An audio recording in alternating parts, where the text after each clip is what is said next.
What's up, everyone, and welcome back to Miss Azrael's Gaming. So we're going to jump back into Choice's TerrorFest again.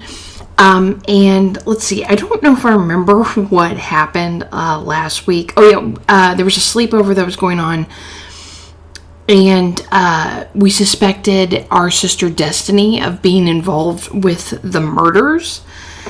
And I think... yeah, something else happened. I cannot remember for the life of me right now. But, like, I know Zane. I can't remember the name.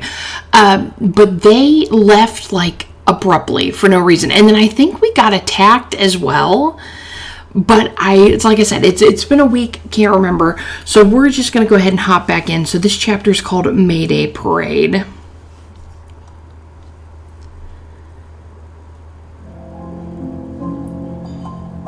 So Chapter 5, Mayday Parade. Time slows around you as your gaze locks on your sister and the growing pool of blood surrounding her. That's right, our sister got attacked. That's what it was. Des? Her mouth opens and she tries to form words, but as you start to rush towards her, the killer steps closer, dragging your attention back to their looming frame. Tell your sister goodbye, Azrael. No, I should try to help Destiny threaten the killer. I mean, threatening is not going to do anything, so let's try to get to Destiny. You try again to sidestep them, but the killer raises their knife. Please, she needs me. Do you think I'm an idiot? I know the history between you two. Destiny doesn't need anyone but herself. Never has and never will. Okay, so the killer sounds like they know Destiny. Why? Why are you doing this? She doesn't deserve this. Oh, please, let's not pretend like you two were attached at the hip. You only just patched things up. She's still my sister and... Wait. Your mind reels as you struggle to keep up. How do you know that? I only just said that downstairs. Instead of answering, the killer takes another step towards you, hefting the knife in their hand. Azrael. Her gurgled croak distracts the killer, and as your eyes land on your sister's graying face, you see the quiet acceptance in her eyes. Run. You stagger back, the open doorway at your back. We may not have gotten along in life, but I can't leave Des to die alone. Out of the corner of your eye, you spot a heavy metal lamp within your reach, and the window at the killer's back catches your attention. Go toe-to-toe with the killer to get one final moment with your sister and boost to your fortitude score. Okay, so we're going to fight back.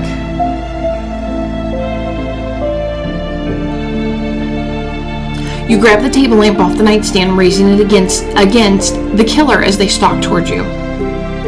Back off, asshole! The killer pauses, giving you an opening to strike. Okay, so tap the killer to choose where you'd like to attack. Oh, that's different. So it's like hand... head. It looks like the body's flashing too. I think I would go with the head, to be honest. You unscrew the lampshade and shove it down hard over the killer's head. Oh, that's not what I was expecting. The metal prongs break with the impact, catching the mask and dragging it and digging into the back of their head. It's stabbing me and I can't see. Don't worry, as long as you can still feel, this ass whooping's gonna go just fine. You charge the killer, and for the first time all night, you don't feel fear. Rage is all that flows through you. You hoist the lamp's body up high over your shoulder and bring it down hard on the killer's head. The bulb shatters against what you guess is their temple, and glass rains down on the bedroom floor, crunching the killer's knees as they fall to the ground. We may not have always gotten along, but she was mine. And she was all I had left. As you advance on the killer, they take a moment to rip the lampshade just in time for a well-placed knee to rocket into their mask, forcing them back towards the window. You muscle them further into the room, your feet slipping on Destiny's blood. Hold on, Des, I'm coming. Her gaze finds yours, and for a moment you wonder if you spoke out loud, only to be forced back to the task at hand as the killer shoves you away hard. I'm going to enjoy making you suffer. The killer lunges at you frantically, and you... Okay, so we've got, looks like a shoulder, chest...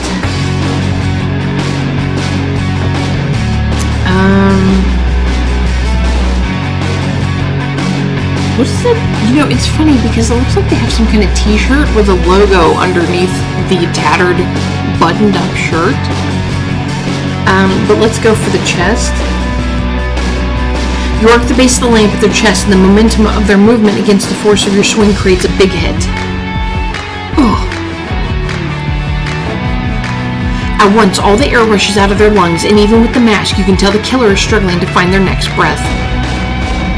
You feel that? That burning, choking feeling? The desperation of wishing air would make it into your lungs? That's a fragment of what you did to her. The killer tucks themselves in, and you bring the lamp down hard, reveling in the dull thud that makes as the base connects with their back. Take that, you psycho! Now get the hell out of here! You shove them against the window, sending them sailing out into the darkness and falling with a crunch to the ground below. Without so much as a look to see where they landed, you rush over to your sister's body. Des, can you hear me? You cradle her head in your lap, choking back a sob as she lets out a ragged breath, her eyes landing on you. Azrael, you came for me. Always. As your tears soak your sister's face, she doesn't react, and you notice her fading. Destiny, I'm sorry, or I love you. Let's go with I love you. I didn't say it enough, but there's nobody I would rather have as a sister. A smile tugs at the corner of her mouth, and her voice is nothing more than a quiet whisper. Okay, so everlasting love, you fought to hear your sister's final words. I love you too. Tears blur your vision, and as the last of the life fades from her eyes, you close them gently with your fingers. Dang, man. Wasn't expecting a death that close to us so soon. You gently lower her head to the ground and head for the window, only to find the ground below empty. Excuse me. You look around, but the killer's nowhere to be found, and you know if you're going to save your friends, you won't be able to do it from here. Don't worry, Des. I won't let them hurt anyone else. With a heavy heart, you cross the door, allowing yourself one last glance at your sister's body before running out the door.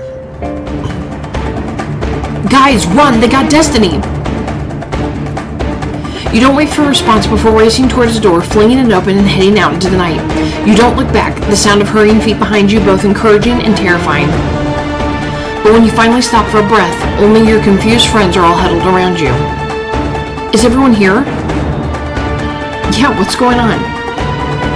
The killer was in the house. They got Destiny. She's gone.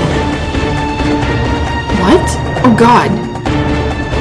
If they're bold enough to hunt us in the security of our homes, we're definitely not safe out here. We have to keep moving.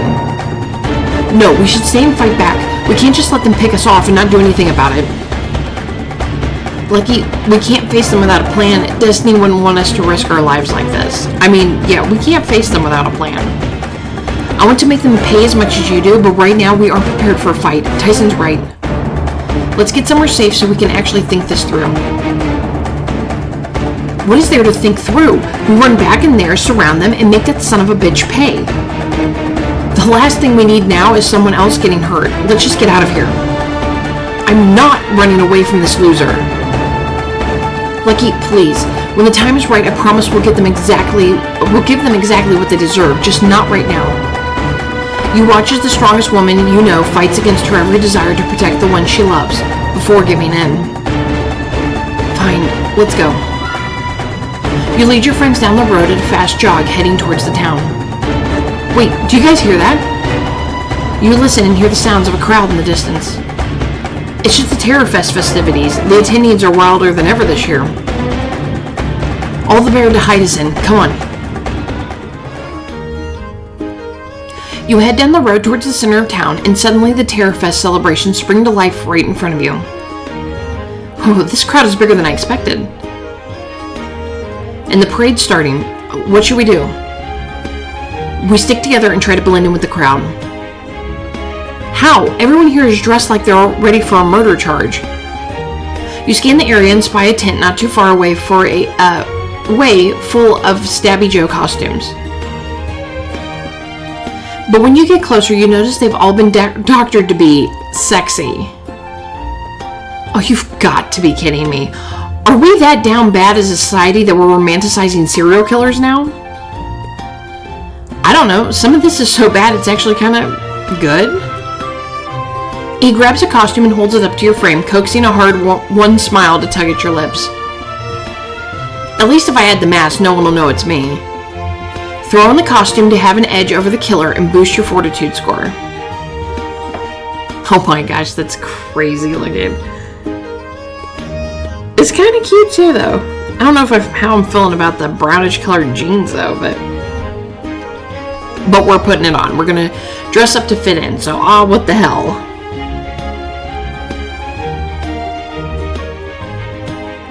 You don the ridiculous outfit and mask before standing back, arms wide for your friends to judge. Well, what do you think? If I were a killer, I know I wouldn't stab you. Even though you look like the personification of I'm too sexy for this shirt. The two of them burst out into laughter and you whip your head back and forth between them. Oh, screw you. It's for protection. Ties with me, right? Yeah, slay. The laughter only gets louder and you turn your back to rifle through the stack. Okay, dressed to kill, you unlocked an outfit in the closet. Make fun if you want, but just grab something because... But before the words are even out of your mouth, something at the corner of your vision draws your attention. But are we sure that's the killer? I mean, people were dressing up like him. Incoming. But your friends are already gone, having stolen away into the security of the crowd. I guess everyone's for themselves. I better get moving. You start to push your way deeper into the crowd when a high-pitched whistle catches your attention. Oh no. You stop to look around for the source of the noise. An icy dread creeps down your spine. About 50 yards away, you see the masked figure open their arms to hug a young festival goer, only for a blood stain to blossom across the back of the man's shirt. Ugh. The man screamed or swallowed by the noise of the crowd, and as he slumps to the ground, no one notices. Then the killer straightens and heads directly for you. I should try to run, hide in the crowd, don't react. Let's try to hide in the crowd. You drop down, squatting on the ground and pretending to look for something you dropped. There are too many people to here assume they'll recognize me. I just have to stay calm and do my best to blend in. You do your best to stay out of sight as you peek in the killer's direction and catch a glimpse of them heading just to your left. Looks like they lost me in the crowd.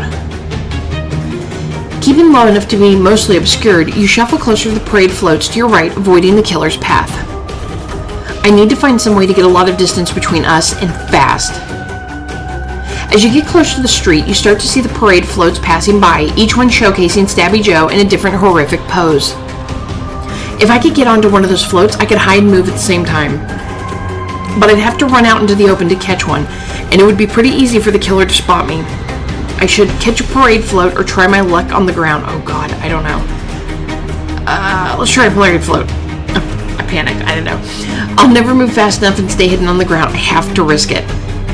A float featuring Stabby Joe's victims comes into view, and you squeeze your way to the front of the crowd, running out to catch it. You dash around the back of the float and climb up, tugging yourself behind a papier-mâché corpse. Made it. You peek out around the side of it, just in time for a masked figure to spot you. What are you doing here? Your scream's quiet as you realize it's not that masked figure. The sexy Joe float was like third in line. Oh yeah, I fell off. I didn't want to try and catch it, so I just caught a ride with you guys. Is that okay? Yeah, I guess. Just try and stay hidden or you'll confuse people. Perfect, thanks. You turn back to check the killer's position and find them headed right for your float. Immediately, you jump down, jogging to keep up with the float until you can duck back into the crowd. They're too close. I need to move faster. If I can just get out of this crowd. Screams sound behind you and you make out the words dead and stabbed. They must have found the bodies. Now might be the time to run for it. Up ahead, you notice a curve in the parade route, and the other direction is the TerrorFest carnival. I should break off from the crowd and run for the carnival or stay close and follow the parade. Carnival might be the better idea. It might be a little more crowded. You break off from the float, pushing your way through the agitated crowd towards the carnival. Maybe if I can get to the rides, I can hide in one of the empty trailers. But you can practically feel a pair of eyes on you, and when you look back, you see them. Oh, that was a bad one. Minus escape. No, no, no. As you turn to run, the shouts get louder and people start running in all directions. Someone slams into your back hard, knocking you to the ground. Ow. Okay, so other than that, you managed to keep your distance. So even though we got the negative escape there, we did enough to make up for it. So suddenly someone grabs your arm tight and you fight back with everything you've got. Let go of me, you... Until a familiar voice meets your ear. Azrael, it's me. We need to take a ride to the station. God, not him again. Detective Porter brings you back to the station to identify Destiny's body, and as you wait alone in the morgue, the adrenaline finally starts to fade and exhaustion takes over. I've seen so much violence and death today already, but somehow this part is so much worse than any of it. This just feels so real. Before you can dwell too long, you're pulled out of your feelings by a pinging sound. That sounds like a text alert, but my phone's always on silent. The ping sounds again, and you look around for the source. I think it's coming from that table in the corner. You go over to investigate and find a plastic evidence bag of Destiny's personal items, a necklace, a pair of earrings, a lip gloss, and her phone. Tessa's phone. Maybe there's something in there that'll help me figure out what's going on. I'll look at her messages, social media, or photos. I mean, the way it's pinging, it has to be a message. You open her text and look at the top message. Below your group thread is a conversation with someone simply labeled... What is that, a gasoline can? Backpack? Just a backpack emoji. You open the text thread and start to scroll back. I can't wait to put my tongue in your... Whoa, ew, okay. Backpack is definitely the person she said she was seeing. You quickly exit the thread. Today's been brutal, but I draw the line at reading my sister's sext. Before you get the chance to look at any others, you hear footsteps outside the door. Quickly, you slip the phone into your back pocket as a pale woman enters the room, nodding solemnly to you. Thank you for coming down, Miss Carpenter. I know this has been a difficult night for you. Difficult is the understatement of the century, but I had to come. Are you ready to ID the body? As I'll ever be, I guess. The coroner nods and gently pulls back the sheet covering the body on the table. That's my sister. That's Destiny. As horrible as it is to see her ashen, cut-up body laying on the table, you're relieved to find you can still picture her as she was, alive, healthy, and happy. I know it isn't much consolation, but she didn't suffer. The cut on her neck was deep. She would have bled out quickly and just faded away, like falling asleep.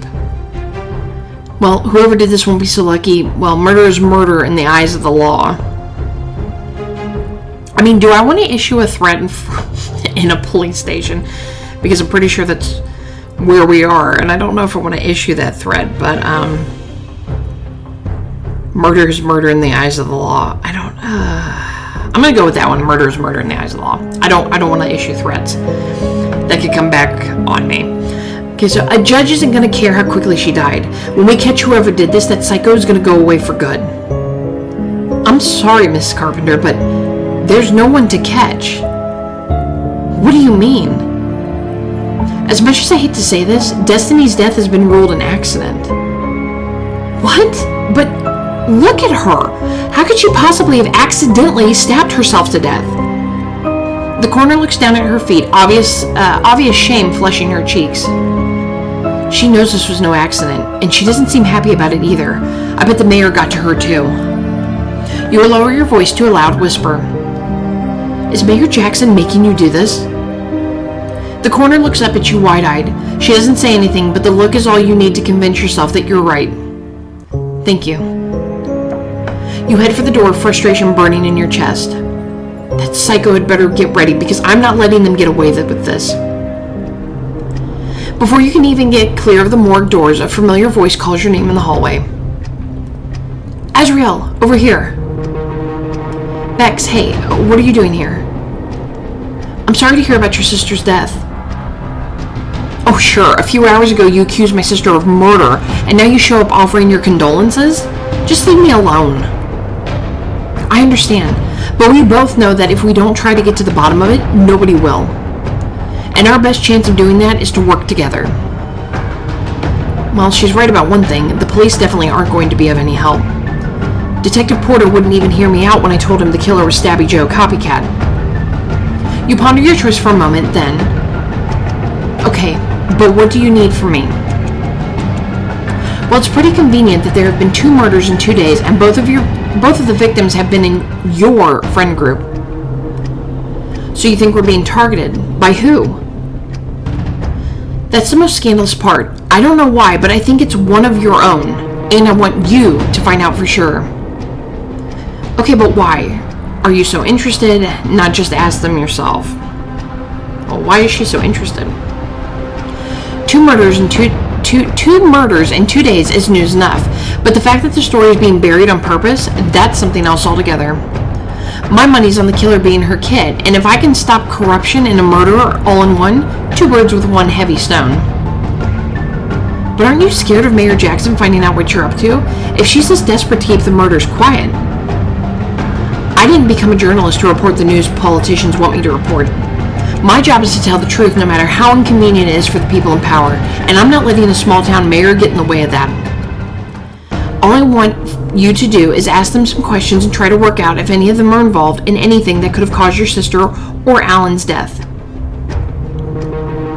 None of them had anything to do with Destiny being murdered. They all loved her. Maybe, but you'd be surprised how easily you can get mixed up in something you never planned to.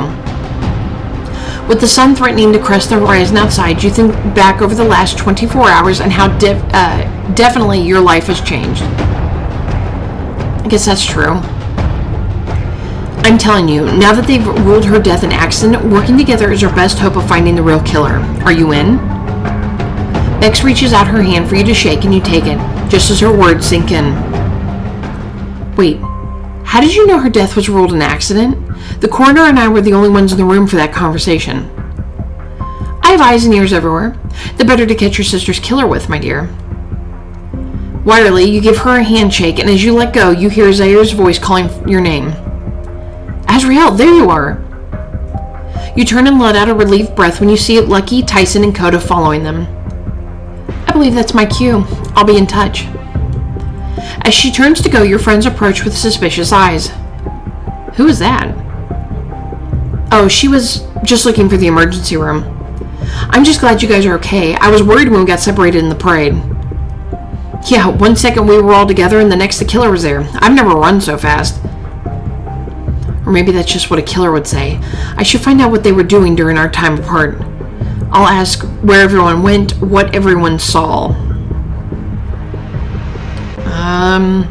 I don't know. Let's go with where everyone went. Where'd you guys end up after we got separated? I stuck with Tyson for a bit, but I lost him in the parade crowd. I ended up wandering over to the barbecue tent and just hung out there until everyone started screaming and running. Are you sure, Lucky? I don't remember seeing you after I lost track of Azrael and Coda. I ended up by the funhouse where I ran into Coda, and then everyone started freaking out. No, I definitely got there after people were freaking out. I almost got trampled a few times. And I was definitely with Tyson in the beginning. Are you sure, Lucky? Maybe you mistook someone else for Tyson. All I know is I found Lucky by the ticket booth at the entrance, and we picked up Coda and Tyson outside the funhouse after the crowd cleared. Why were you even there to begin with, Zara? I thought you went home to help your mom. I did. We finished faster than I thought, so I thought I'd go back to Lucky's, and then I heard all the screaming and went to find out what happened. That's a little sus. As your friends' voices raise, you realize you're not getting anywhere and sigh. Guys, let's just take a breath. We're all tired and grieving. Destiny was a big part of our group. Let's be real. Destiny was the group. She's the only reason we're all friends. Whoa, what are you trying to say? She died and now we're not friends anymore? Were we ever? Because she's only been gone a few hours and it's starting to feel like this is all falling apart. For a moment, silence falls over you as you all bask in quiet agreement. Then, I don't know whether we'd have been friends without Des, but maybe there's a way she can bring us together again even now. How? Do you guys remember back in her senior year when she got student council to plan a surprise send-off for us a few days before graduation? Oh yeah, that was sweet, even though we were all super hungover for the rest of the day. What if we go back to Burnt Hill and give Destiny a send-off, just the 5 of us? That would be a nice way to honor her and the friendship she's left us with.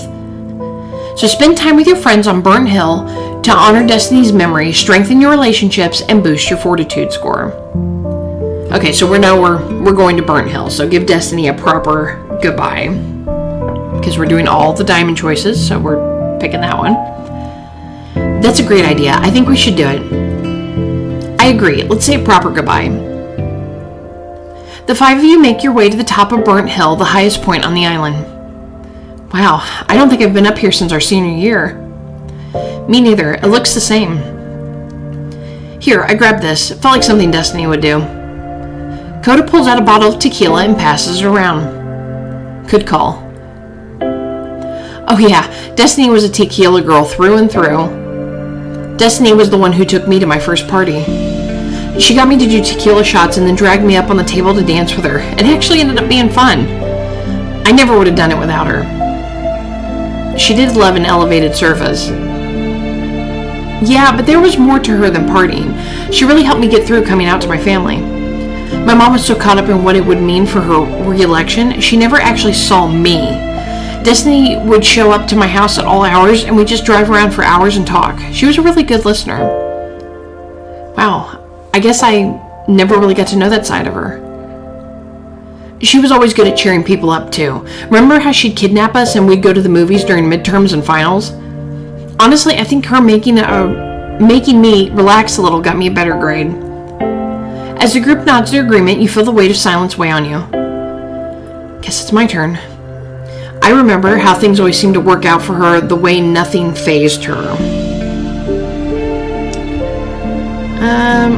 How things always seem to work out for her seems a little petty, so let's go with nothing fazed her. She always seemed to let everything just roll off of her back.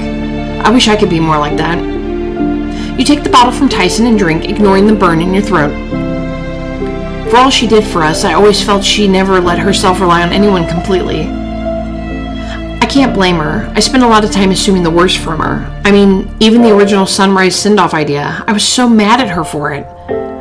I assumed she just did it so she could force me and the juniors on student council to get up early to set everything up and then clean up after. Licky starts giggling next to you. She did. Destiny may be gone, but there's no need to water down just how wild she was. Remember what happened after the send-off? She cliff jumped right off the edge of the cliff and then hooked up with the quarterback. That's right. I guess a sappy memorial wasn't really her style. Come on, Des wouldn't want us standing around being sad. She'd want us to do what she can't. Live. You're right. You put the bottle down and pull your shirt over your head. Let's honor her by doing something she would do. I say we jump. Woo! That's more like it. Yeah, why not? The rest of the group starts to undress, tossing their clothes into the pile with yours. Jump with... Oh, we know I'm going to jump with Tyson. You grab Tyson's hand. Jump with me. I'd love to. The two of you lead the group to the edge of the cliff. Okay, 1, 2, 3. You and Tyson jump side by side, the rush of sea air giving way to the icy water as you plunge into the ocean below. You let go of his hand as you push yourself to the surface, gasping for breath, and seconds later, Tyson pops up next to you. Holy crap. I'm freezing. You want to get out? I thought maybe we could sneak off for a bit and talk or warm up a little. Oh, we are warming things up. Yes, definitely. I'm pretty sure there's a dock over there behind those trees. Want to go check it out? Sounds good. You swim with Tyson back towards the shore, the adrenaline and icy water clearing your head. Holy crap, I've never been this cold. Me neither. You know, the best way to warm up is... Before he can finish, you close the distance between you and you slide your arms around his waist, pulling close to his chest. Or pressing close to his chest. With body heat, Tyson hesitates for a moment, then wraps his arms around your shoulders, resting his chin on your head. That's definitely better, but I'm still freezing. You let go just enough to look up at him, and Tyson's eyes flicker down to your lips. Me too. Any ideas what we could try instead? I have a theory, but I'll need your help to prove it. Way ahead of you. Without preamble, you lean up to kiss him, your lips soft against his as he kisses you back shyly at first, then harder. I should stop before things get too intense, so we're seeing where this goes. You let your thumbs rub circles on his hip bones as you kiss, and his hands travel down to your waist. You're so cold. Tyson wraps one arm around your waist, pulling you flush against him, and brings the other up to touch your chest. You hum against his mouth, enjoying his gentle touches on your skin, until you find the willpower to pull back. We should probably go find our clothes. Yeah, now that we've proven my theory. You can't hide your smile as you watch his face flush. Before we get back to the others, I just want to say that I know this next period is going to be hard, but I'll always be there for you if you need me. I'm not the only one who lost her Ty. I'm here for you too. I know, it's just Destiny told me once that she was worried about you. You know, after everything your parents put you through. Okay, sleep when we're dead, you threw your sister a sunrise send-off. She knew she had the better end of it, and she still felt the effects of it. I feel like she'd want someone to check in on you. I didn't know she thought about it. Thank you. I'm really glad you told me. You share a quick hug before you hear Zare's voice behind you. There you guys are. We've been looking all over for you. New message from Bex St. Regis. I've got good news and bad. But as your friends flock over to you, your phone buzzes and you retrieve it to see. Okay, so I've got good news and bad. Good news, no need to interrogate your friends. I think I know who killed your sister. A wave of relief washes over you and you let out a shaky breath. Thank God. But it freezes in terror as images load on the screen of a room covered in Stabby Joe posters, masks, and paraphernalia. Oh my God, that's Coda's bedroom. Wait, isn't he your friend? So why would you tell us, oh, it's not one of your friends? As you stare at the screen open mouth, a final text comes through. Bad news, I'm pretty sure you're hanging out with him right now. Yikes.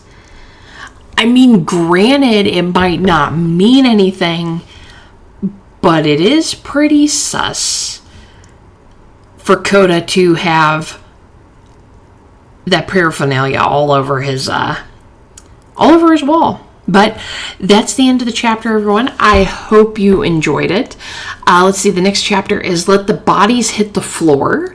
Confronting one of your friends leaves you more confused than ever, just as a trip to the library takes a gory turn. So that sounds like we're probably going to lose somebody else. But, really, really shocked by that. I mean, I've been sussing Coda a little bit, to be honest. I kind of suss Sarah, as their mother is the mayor. So the mayor might want to cover that up if she knew her child was murdering the townsfolk. I'm not really sure who did it. But, let me know down in the comments down below. What are your theories? Who do you think could be the Stabby Joe copycat? Because, until we get a little bit further into this, I'm still not sure. I have characters that I'm sussing. I still feel like Alan could come back technically because we saw his body, but that doesn't mean it was real. It could have been a movie prop and maybe the police are in on it, but it's the same thing with her sister. Yeah, we saw her body, but that didn't mean that she's actually dead. They're covering up in more ways than one. So, yeah, I don't know. Like I said, let me know your theories. So please leave me a like, subscribe if you haven't, and I'll see you next time. Bye.